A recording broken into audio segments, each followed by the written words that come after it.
And what is important to note here is that the scaling of success probability.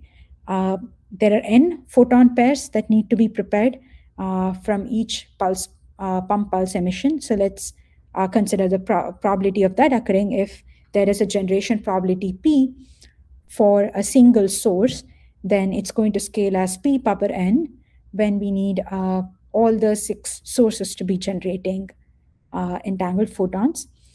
And subsequently, there is also the post-selection based success probability. There is a 50% chance of the polarization beam splitter operation and subsequent detection resulting in GHZ state.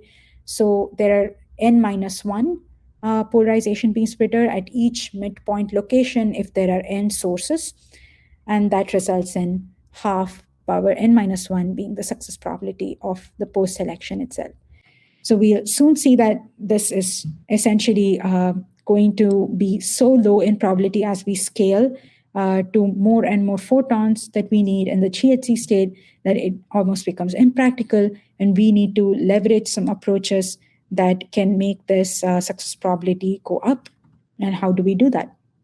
Here is a work that discusses how to use multiplexing to improve the success probability.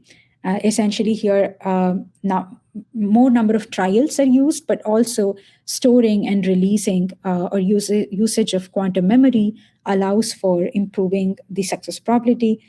So let's discuss how this works. Here, there's a pump laser that's sending out series of pump pulses. It's marked in green, and it is incident on an entangled source marked in gray in the center. And every time there is a successful generation of entangled photons, one of the photons is directly routed to a heralding detector, and the other photon is routed to a memory where it is stored until the next successful generation of entangled photon occurs. So at the next successful generation event, one of the photons which is detected at the heralding detectors marks that there is a successful generation event, and that allows for the decision to be made that we need to release the photon that is in the buffer and allow for its interference with the photon that was just generated. And that interference result can be directly measured at both outputs of the polarization beam splitter, in which case it would result in a 4-photon GHZ state. However, if you want to add more photons to this multipartite entangled state, then one of the outputs is again stored in the buffer until the next successful entangled pair generation event.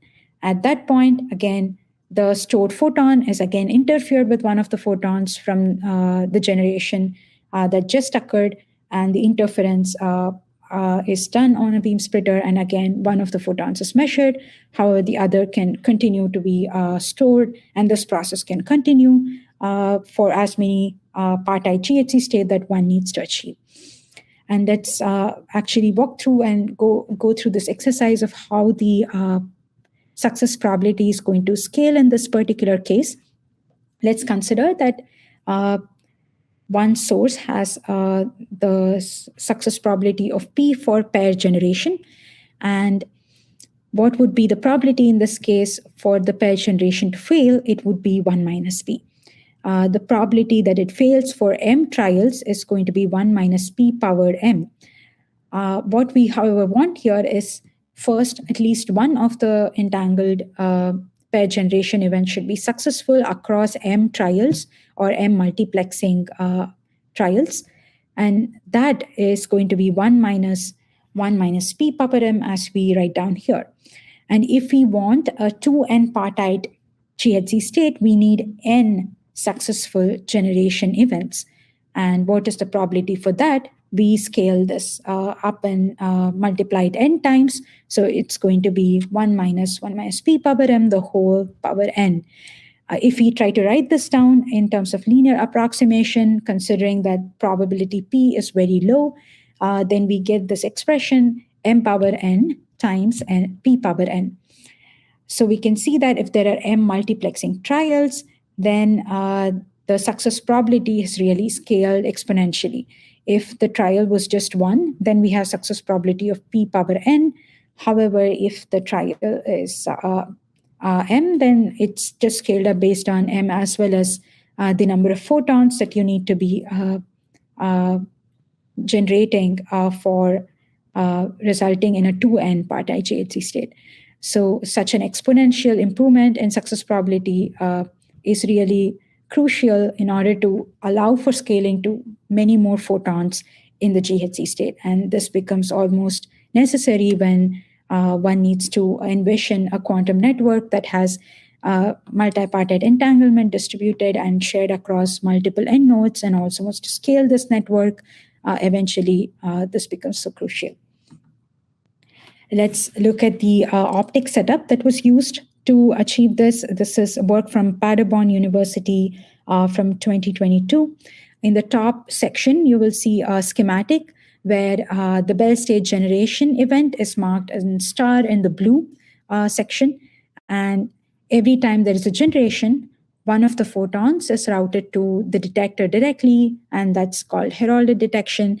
The other photon is routed to the storage loop, where it is stored until the next successful event is recorded, at which point it is released and interfered with the photon that was generated from the next successful event. And the figure below here shows the actual optical setup. Here, a TIFE sapphire laser is used to generate pump pulses marked in violet that is routed to the Bell stage generation setup that is marked in blue here. A PPKTP crystal in a SANIAC configuration is used to generate polarization entangled photons. These two photons are marked in orange, and you can see that one of the photons is directly routed to the heralding detector. The other photon is routed to the storage loop, which is marked in green on the right-hand side through a circulator. It is stored in the storage loop until the next successful generation event of entangled photons occurs. And this is recorded by the heralding detector, and the control plane or the FPGA now sends a signal to the modulator in the storage loop to release the photon that is stored. And at the same time, the photon that was just generated is also routed to this polarization beam splitter.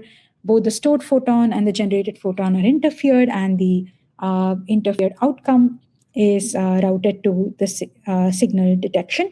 If higher partite state is required, one of the photons is stored while one of them is released for detection.